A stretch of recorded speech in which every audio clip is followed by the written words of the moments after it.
오늘 하나님께서 우리에게 주시는 말씀은 신약성경 로마서 10장 8절에서 13절의 말씀입니다. 신약성경 로마서 10장 8절에서 13절의 말씀, 신약성경 253쪽에 있습니다. 로마서 10장 8절에서 13절을 봉독하겠습니다.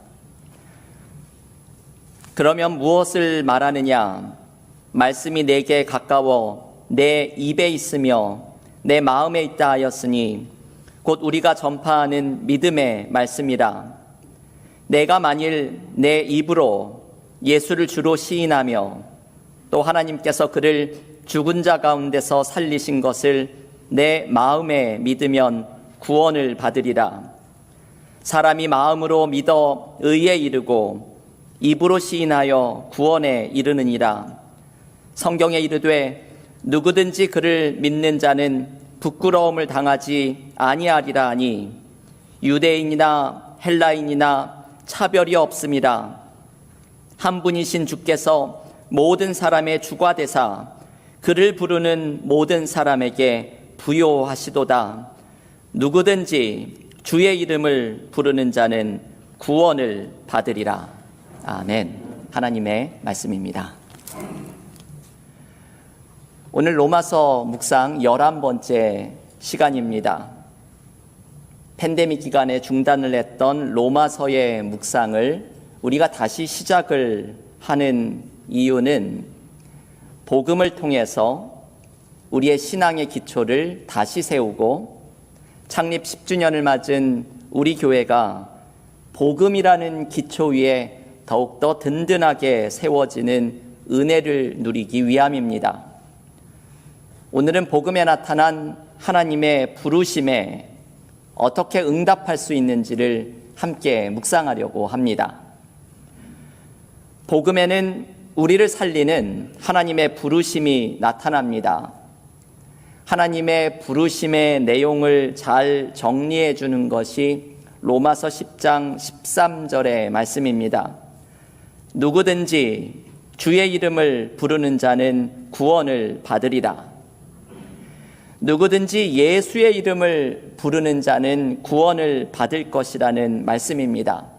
예수님의 이름을 부른다는 것은 예수님을 믿는 것, 예수님의 십자가에 나타난 은혜를 의지하는 것을 의미합니다. 하나님이 우리를 부르고 계시는 내용은 바로 예수의 이름을 부르며 구원을 얻는 것입니다. 우리는 이 부르심을 듣고 있습니다. 주님의 이름을 부르는 모든 자들이 구원의 은혜를 누리게 되는 이 십자가의 복음을 받아들이라고 하나님의 부르심을 듣고 있습니다. 중요한 것은 이 예배 가운데 하나님의 이 부르심을 듣고 있는 우리들이 하나님께 응답하는 것입니다. 예수의 이름을 부르는 자들이 구원을 받는다는 하나님의 부르심에 우리는 어떻게 응답을 할 수 있을까요? 그 방법은 믿음입니다. 하나님의 부르심에 응답하는 방법으로서의 믿음에 대해서 알려주는 귀중한 말씀이 오늘 본문에 등장합니다. 오늘 본문 로마서 10장 10절의 말씀입니다. 여러분, 오늘이 공교롭게도 10월 10일인데 이 로마서 10장 10절의 말씀을 보면서 제가 어제 설교를 준비하면서 참 특별하다는 생각을 했습니다. 로마서 10장 10절은 이렇게 말합니다. 사람이 마음으로 믿어 의에 이르고 입으로 시인하여 구원에 이르느니라. 아멘. 이 짧은 구절의 말씀은 너무나도 중요한 말씀입니다. 이 말씀에는 우리가 믿음으로 하나님의 부르심에 응답하는 두 가지의 방법을 알려줍니다. 하나는 마음으로 믿는 것입니다. 이 10절의 본문은 마음으로 믿어 의에 이르고 라고 말합니다. 여러분, 여기에서 의라는 말은 의롭다 하심을 의미합니다. 이 로마서에 등장하는 의롭다 하심 혹은 칭의, 영어로 justification, 이 단어가 참 이해하기가 어려운 단어입니다. 이것을 가장 쉽게 이야기하면 재판장을 떠올려 보시면 됩니다. 법정에서 판사가 죄인을 향하여 당신의 죄가 무죄가 되었습니다. 당신은 이제 올바르게 되었습니다. 라는 선언을 하는 것이 바로 의롭게 되었다는 의미입니다. 그리스도인은 우리의 죄를 대신 지고 돌아가신 예수님의 십자가를 통해서 우리의 모든 죄가 사해짐을 받고 하나님과 우리 사이에 끊어진 관계가 다시 올바르게 되는 의롭다 하심을 듣습니다. 그 십자가를 통해서 우리 모두가 너는 이제 옳게 되었다, 올바르게 되었다는 선언을 듣습니다. 그리고 장차 마지막 심판의 날에 하나님의 심판대 앞에 서게 되었을 때 우리는 그때에도 이 사람은 십자가의 은혜로 올바르게 된 사람이라는 선언을 듣게 될 것입니다. 이 마지막 날을 가보지 않아도 우리는 이것을 알고 있습니다. 왜냐하면 십자가를 통해 의롭다함을 얻은 은혜를 믿기 때문입니다. 이 의롭게 되었다는 은혜를 얻기 위해서는 지금 이 로마서 10장 10절의 말씀처럼 마음으로 믿어 의에 이르게 됩니다. 곧 우리의 마음이 십자가의 복음을 믿는 것입니다.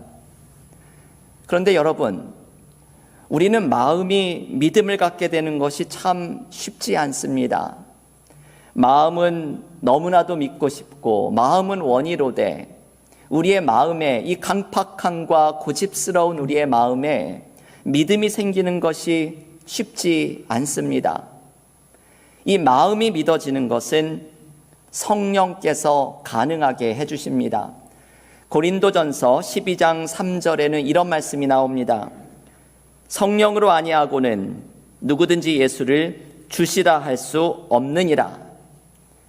예수를 받아들이고 믿게 되는 것은 성령께서 우리의 마음을 움직이시고 은혜를 주실 때 일어나는 것입니다. 그래서 우리는 믿음을 갖기 위해서 성령께서 역사하여 주시기를 기도하고 성령의 역사에 우리의 마음을 열고 나아가야 합니다. 성령이 역사할 때 우리의 마음이 믿어지는 기적이 일어납니다. 여러분, 기적은 사실 다른 것이 기적이 아니죠. 우리의 고집스러운 마음, 강팍한 마음이 믿어지게 되는 것, 이것이 바로 기적입니다. 최근에 로마서에 대한 책을 쓴 한병수 목사라는 분은 로마서의 반하다라는 책에서 이 로마서 10장 10절의 말씀을 이렇게 번역합니다. 마음이 믿어지게 되어 의에 이르고. 이분의 번역이 참 생각을 하게 하죠. 마음이 믿어지게 되어 의에 이르고, 그 성령의 역사로 우리의 마음이 믿어지게 되는 기적이 일어나는 것입니다. 언젠가도 나누었던 이야기입니다. 김영복 목사님이 쓴 그분이 내 안에 내가 그분에 라는 책에 보면 이 목사님이 목회하는 교회에서 함께 신앙생활을 했던 한 여성 과학자가 소개됩니다. 이 과학자는 자신의 과학적인 사고 때문에 믿음의 진보가 없었습니다. 예배를 드리고 설교를 듣고 성경을 읽어도 자신의 과학적인 사고에 무언가 하나 탁 걸리면 더 이상 나가지 못하고 항상 물음표가 생겼습니다. 믿음으로 깊어지고 싶은데 깊은 믿음으로 다가가지 못하는 것이 이분의 항상 고민거리였습니다. 그런데 이분이 은퇴가 가까운 어느 날 아침 식사를 하고 설거지를 하는데 부엌의 창문을 통해 햇살이 내리쬐는 것을 경험합니다. 그 따스하고 부드러운 햇살을 보는데 이상하게 눈물이 핑 돌고 마음이 뭉클해졌습니다. 그리고 갑자기 이 어디에서 이런 마음이 들었는지 모르게 이런 생각이 마음에 듭니다. 아, 주님께서 이렇게 가까이에 나와 함께하고 계셨는데 내가 그것을 알지 못하였구나. 이분은 따스한 햇살 속에서 갑자기 주님의 임재가 느껴집니다. 아무런 논리나 설명도 초월해서 이렇게 마음으로 믿어지는 기적이 일어난 것입니다. 여러분, 우리도 이런 일을 많이 경험합니다. 어느 순간 설교를 듣는데 우리의 마음에 감동이 찾아오고, 기도를 하는데 나도 모르게 눈물이 쏟아지기 시작하고, 저 주님의 십자가가 나와는 관계없는 일이라고 생각했는데 나 때문에 일어난 사건이라는 것이 마음으로 믿어지고, 주님이 나의 삶 속에 함께하고 계시는 임재가 느껴지기 시작합니다. 이것이 마음으로 믿어지는 순간입니다. 그리고 이 마음으로 믿어지는 기적은 성령의 역사로 일어나게 되는 것입니다. 우리는 믿음을 위해서 성령께서 내 마음에 역사하시기를 간구하면서 우리의 마음을 성령께 활짝 열고 나아가야 합니다. 두 번째로 로마서 10장 10절에서 하나님의 구원의 부르심에 응답하는 방법은 입으로 시인하는 것입니다. 사람이 마음으로 믿어 의에 이르고 입으로 시인하여 구원에 이르느니라. 이 입으로 시인한다는 것은 우리의 외적인 고백을 의미합니다. 마음으로 믿는 것이 내적인 고백이라면 입으로 시인하는 것은 외적인 고백을 의미합니다. 그런데 이것은 단순히 기계적으로 내가 예수를 주님으로 믿습니다라고 앵무새처럼 고백하는 것을 의미하지는 않을 것입니다. 입으로 시인한다는 것은 나의 입술이 나의 전 존재를 대표하며 고백하는 것이고, 입술로 고백하듯이 내가 순종하겠다는 결단을 하는 것입니다. 이 믿음은 곧 순종입니다.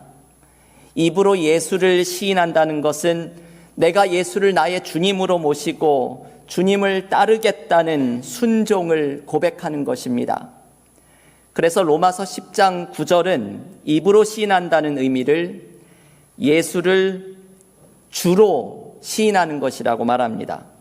여러분이 주라는 것은 바로 주님이라는 뜻이지요. 예수님을 주님이라고, 내 삶의 주인이라고 시인하고 고백하는 것입니다. 사실은 이것은 참 위험한 고백이었습니다.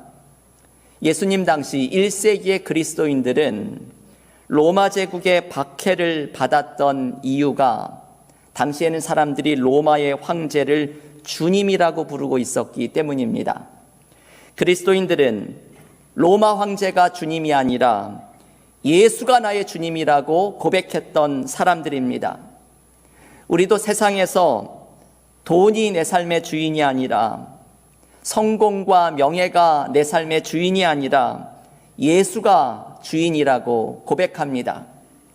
이것은 단순히 입술의 고백이 아니라 순종의 고백입니다. 십자가에서 나에게 새 생명을 주신 예수를 나의 삶의 주인으로 삼고 따라가겠다는 결단의 고백입니다.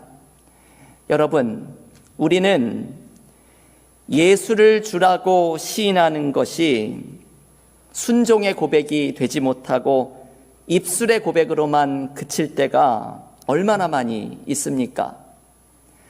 한국에서 목회하는 유기성 목사님이 쓴 나는 죽고 예수로 사는 삶이라는 책에 보면 한 짧은 글을 소개하고 있습니다. 이 글의 제목은 그러자 예수께서 우셨다라는 글입니다.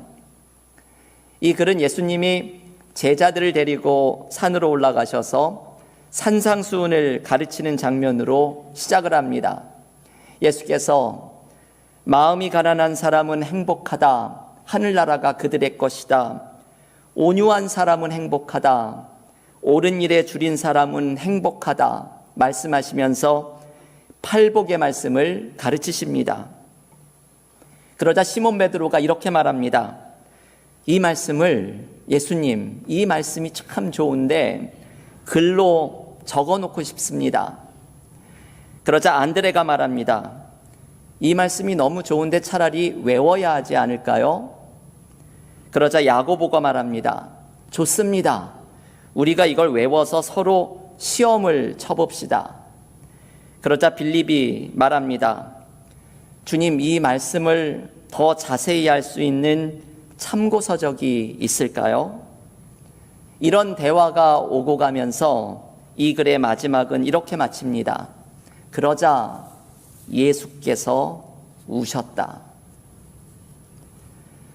여러분, 이 이야기에 나오는 주님의 눈물은 안타까움의 눈물입니다. 주님의 말씀에 입술로만 고백하려고 하지 믿음의 순종이 없는 모습이 안타까우셨기 때문입니다. 바울은 로마서 1장 5절의 마지막에서 복음의 목적을 분명하게 밝혔습니다.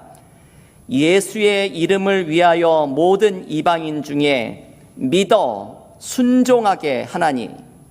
바울에게 복음의 목적은 믿어 순종하게 하는 것입니다. 입으로 주를 시인한다는 것은 입술로만 고백하는 것이 아니라 입으로 고백한 대로 순종하겠다는 믿음의 응답입니다. 우리는 삶의 주인이신 주님께 순종해야 합니다. 우리 은혜와 사랑의 공동체는 교회의 주인이신 주님께 주님이 기뻐하시는 일에 순종하며 나아가야 합니다. 이것이 예수를 주라고 시인하는 것이고, 이러한 순종의 삶이 하나님의 부르심에 응답하는 삶입니다. 로마서 6장 4절에서 새 생명 가운데 걸어가라 말씀하시는 십자가의 복음에 응답하는 것은 바로 믿음의 순종을 실천하는 것입니다.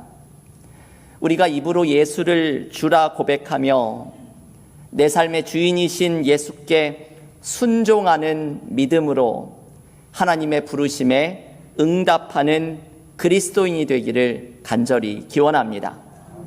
그런데 여러분, 우리가 이렇게 하나님의 부르심에 마음으로 믿고 입으로 시인하여 순종하면 우리에게 풍성한 은혜가 찾아옵니다.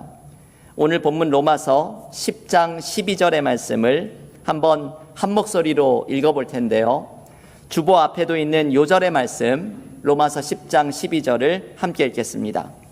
유대인이나 헬라인이나 차별이 없음이라 한 분이신 주께서 모든 사람의 주가 되사 그를 부르는 모든 사람에게 부요하시도다. 아멘. 여러분, 이 말씀이 참 귀한 말씀입니다. 하나님께서는 우리 모두를 차별 없이 부르십니다. 유대인이나 헬라인이나 차별 없이 부르시는 하나님은 부자나 가난한 자나 건강한 자나 연약한 자나 차별 없이 우리 모두를 부르십니다. 그리고 하나님의 부르심에 응답하면서 십자가의 복음에 나타난 하나님의 초대에 마음으로 믿어지고 입으로 시인하는 사람에게 하나님은 주님 안에 있는 부요함을 주십니다. 지금 읽은 12절의 마지막 표현을 보십시오. 그를 부르는 모든 사람에게 부요하시도다. 예수의 이름을 부르는 모든 사람에게 부요함을 주신다는 말씀입니다. 여러분, 그리스도인은 믿음으로 하나님의 부르심에 응답하면서 나아갈 때 예수 안에 있는 부요함을 경험합니다. 비록 우리의 삶에는 고단함과 빈곤함이 가득할 때에도 믿음으로 하나님의 부르심에 응답하며 나아갈 때 예수 안에 있는 부요함이 우리의 것이 됩니다. 고린도후서 6장 9절과 10절은 그리스도인들이 경험하는 부요함을 이렇게 소개합니다. 무명한 자 같으나 유명한 자요, 죽은 자 같으나 보라, 우리가 살아있고, 징계를 받는 자 같으나 죽임을 당하지 아니하고, 근심하는 자 같으나 항상 기뻐하고, 가난한 자 같으나 많은 사람을 부요하게 하고, 아무것도 없는 자 같으나 모든 것을 가진 자로다. 아멘. 이 고린도후서 6장 9절과 10절의 말씀은 하나님의 부르심에 응답한 사람들의 삶의 모습을 소개합니다. 우리는 근심하는 자 같으나 삶의 상황에 흔들리지 않는 기쁨이 있고, 가난한 자 같으나 진짜 부유함을 소유한 사람이고, 아무것도 없는 사람 같지만 모든 것을 가진 사람입니다. 하나님의 부르심에 믿음으로 응답하는 사람은 예수 그리스도 안에 있는 이 부요함을 누리는 삶을 살아가게 됩니다. 한국의 온누리교회에서 목회하신 하용조 목사님에 대한 이야기를 하나 읽은 적이 있습니다. 하용조 목사님의 어머니가 하루는 아들들을 불러놓고서 아들들이 저마다 받을 몫을 나누어 주겠다고 말합니다. 저는 무슨 유산을 나누어 주는 이야기인가 생각하며 글을 읽었더니 그런 이야기가 아니었습니다. 때는 한국전쟁이 끝난 지 얼마 되지 않은 1960년대 가난했던 시절입니다. 그런데 어머니가 어디에서 세계 지도를 구해와서는 그 아들들을 다 앉혀놓고서 지도를 쭉쭉 찢어서 아들들에게 나누어 주면서 이렇게 말합니다. 너는 아시아를 가져라. 너는 아프리카를 가져라. 너는 유럽을 가져라. 너는 미주 대륙을 가져라. 이분의 스케일이 어마어마합니다. 아들들에게 전 세계를 나누어 준 것입니다. 아마도 복음에 순종하면서 복음으로 전 세계에 하나님의 말씀을 전할 것을 아들들에게 주었던 말씀으로 보입니다. 이 하용조 목사님의 어머니는 아무것도 없는 자 같으나 모든 것을 소유한 분입니다. 여러분, 우리는 어떻게 이 부요함을 가질 수 있습니까? 십자가에 나타난 하나님의 부르심에 응답할 때 이 부요함을 경험하게 됩니다. 마음으로 믿고 입으로 시인하며 예수를 나의 주님으로 고백할 때 예수 안에 있는 부요함을 풍성히 경험하게 됩니다. 그리스도인의 삶은 다른 것이 아닙니다. 십자가에 나타난 하나님의 부르심에 믿음으로 응답하며 주님 안에 있는 이 부요함을 누리는 것이 그리스도인의 삶의 모습입니다. 교우 여러분, 오늘 이 예배의 시간 하나님은 우리를 부르고 계십니다. 십자가에 나타난 부요함과 풍요로움을 누리도록 초대하고 계십니다. 오늘 이 하나님의 부르심을 듣고서 마음으로 믿고 입으로 고백하고 순종하며 예수가 나의 주님이시다 고백하며 나아갈 때에 주님 안에 나타난 풍요로움을 경험하는 그리스도인들의 삶이 모두 되시기를 주님의 이름으로 간절히 축원합니다. 기도하겠습니다. 하나님, 이 시간 우리가 하나님 앞으로 나아갑니다. 복음의 말씀을 듣고 십자가에 나타난 하나님의 사랑을 경험하며 예수가 나의 주님이심을 고백하며 나아갑니다. 성령의 역사와 은혜 가운데 마음이 믿어지는 믿음을 경험하게 하시고 입으로 예수를 나의 주님이라 고백하며 순종하는 응답으로 하나님 앞에 나아갑니다. 십자가에 나타난 하나님의 부르심에 믿음으로 응답하며 나아갈 때에 예수 안에 있는 부요함을 경험하는 믿음의 삶이 되게 하여 주시옵소서. 주님 안에서 경험하는 새 생명의 역사를 경험하는 은혜를 누리게 하여 주시옵소서. 주님을 나의 주님으로 믿고 따르며 순종할 때 경험하는 부요함을 경험하게 하여 주시옵소서. 예수님의 이름으로 기도하옵나이다. 아멘. 함께